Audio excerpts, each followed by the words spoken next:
Good morning, everyone, and welcome to the Bowling University studio from the International Bowling Campus in Arlington, Texas. I'm Bart Berger, and I'll be your host for this edition of the Bowling University Tuesday Morning Profit Break. Thank you for joining us this morning.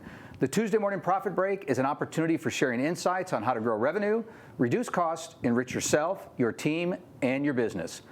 Welcome to all of our new viewers, and welcome back to those of you joining us again today. Thank you so much for taking a few minutes out of your busy day. We have another great show for you, and we're ready to get started. So grab your coffee or your favorite morning beverage, and let's get started improving your profitability. Today we have with us one of our very own team members from here at the campus, Mr. John Karabatzis.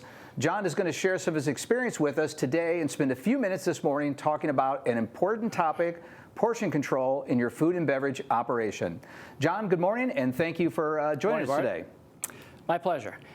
So, as Bart said, we're going to talk about portion control this morning. It's something it's a term that most of us know. I think most of us utilize, but we're going to really kind of drill down into it today to see why it's important for you to make sure that you are consistent with portion control in your business. So, portion control is one of the pillars in your food and beverage operation, be it strategic pricing or cost management. Portion control is something that you must execute if you're going to be successful. So specifically, what is it? You know, the whole concept is very simple. The whole issue is, do we often execute it appropriately and consistently? But all it is just setting specific amounts of food or beverage that you serve to every guest every time. And it shouldn't matter who is preparing it, who is making it, who is serving it. It's always the same. Okay, so why is it important? It's important for a couple reasons. To your guests, it's important for several reasons. Think about yourself when you go to eat. You don't want to be surprised. Okay, so you're going to provide them with a consistent portion size. You're going to provide them with consistent quality and flavor. As I mentioned, you don't want any surprises. You want to know, what you want to be eating when you go or drinking when you go to your place. This way ensures that they're going to get it. So their expectations are met or exceeded, and when all that happens, you have happy guests, and they will come back and they will spend more. So that's why it's important to your guests. To your business, it's going to reduce waste. It's going to control your food and beverage costs. Okay, it's going to help you meet your targeted profit objectives. Remember, you should be setting objectives for cost of goods and profit. Your food and beverage area can be very profitable, but you have to have targets and you have to have a structure. So it's going to help you meet those targets. A consistent product, again, as I mentioned, is going to give you a happy guest. If you've got a happy guest, you're going to get more sales. The other thing, if they get more sales, you keep coming back. Remember, your food and beverage operation is a part of the whole experience. It's not an island unto itself. So you want to make sure you're giving your guests a great experience while they're there. The other thing is it's going to hopefully help you avoid alcohol liability. Think about portion control in measured shots. If you are not portioning alcohol, you might surprise a guest and they may be drinking more than they think they're drinking and they end up getting drunk. They get into an accident, it's going to be a serious issue. So it can also help you avoid alcohol liability. So it's very significant for your business. There's three key checkpoints really when it comes to portion control: the standard recipe, the production part of it, and then serving it. Standard recipe and the food production and serving can all be, you can show it in one area. You may have seen this before, but this is a sample of a standard recipe card, and it'll walk you through each of the three steps when it comes to portion control. So you see in this example, the standard recipe is just that. If you're looking at what the ingredients are, it's telling me I have one bun, I have one each of, in this particular case, the shaved sirloin came in a puck. Okay, it tells you just how many green peppers and so on. So that's the standard portion. That's how you portion control what the item is. You spell out every single piece of a product that goes into it. On the production side, it's going to tell you how do you prepare it, and then how do you serve it, and what do you serve it in. So the producer, whoever's cooking that item, has to follow this guideline. They follow this guideline, they're doing a standard recipe, you have to ensure that that's what they're doing and holding them accountable. So that's where in the food production part of it, this can go awry. You can have a standard recipe, but if they're not following it, what good is it?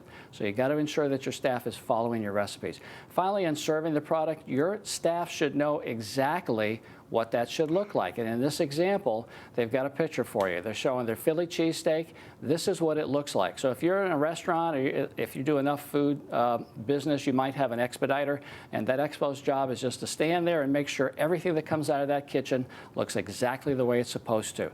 So in this case, they have a picture of it. This is the way a Philly cheesesteak should look every time it comes out. And it goes a step further where they've spelled it out on top and said, what do I serve it in? In this case, it's a 10-inch square. And I have a stainless steel French fry cup. So the French fries are pre-portioned or post-portioned. We'll talk about that more later. They fill up the cup. It gives them 3 ounces. There's a ramekin. It doesn't show in this picture, but that's what they're going to put the condiments in. So your staff knows from every step of the way, you've built the standard recipe. Expect your staff to follow that recipe. Expect your staff to serve it the way you want it to be served to every single guest. Those are the 3 key areas with portion control during that whole process. So some tips to achieving it. Okay, A, as I mentioned, you have to have standard recipes. If you have nothing else, have a standard recipe for every item on your menu and make sure that the costs are consistent.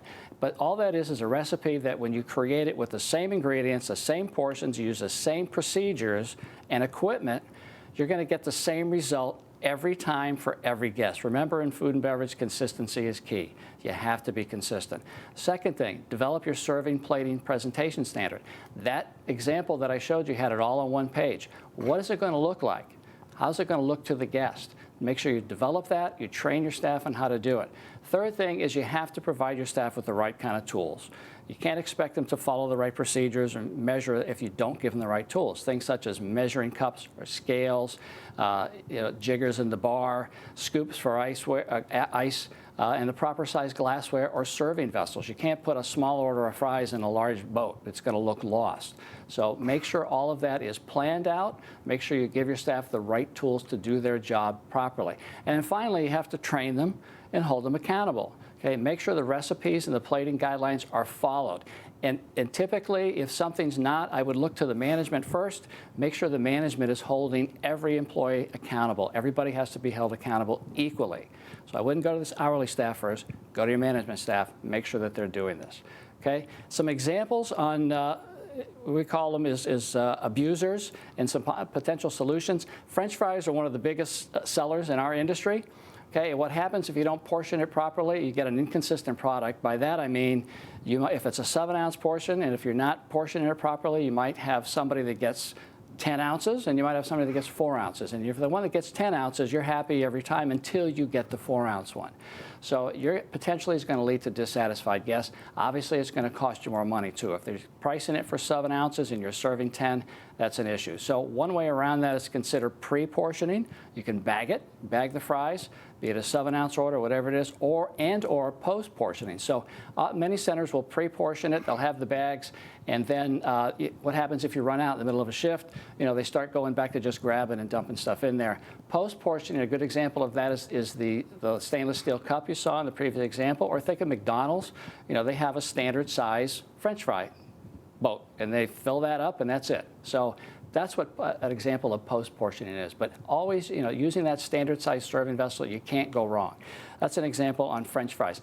Another thing is draft beer. And oftentimes, look at the beer that's going across your bar and make sure they have the head on it or a collar. Okay? And really what we recommend is a dime size on a pint glass and a quarter size head on a pitcher. And if you don't do it properly, if they fill it up to the top with beer, that's going to impact the taste of that product. It's going to taste flatter. You're going to fill up your guests quicker.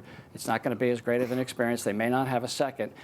So that's a dissatisfied guest because it doesn't taste as good. Obviously, it's going to increase your costs again. The way to get around that is train your bartenders, educate them on how it affects the taste of the product.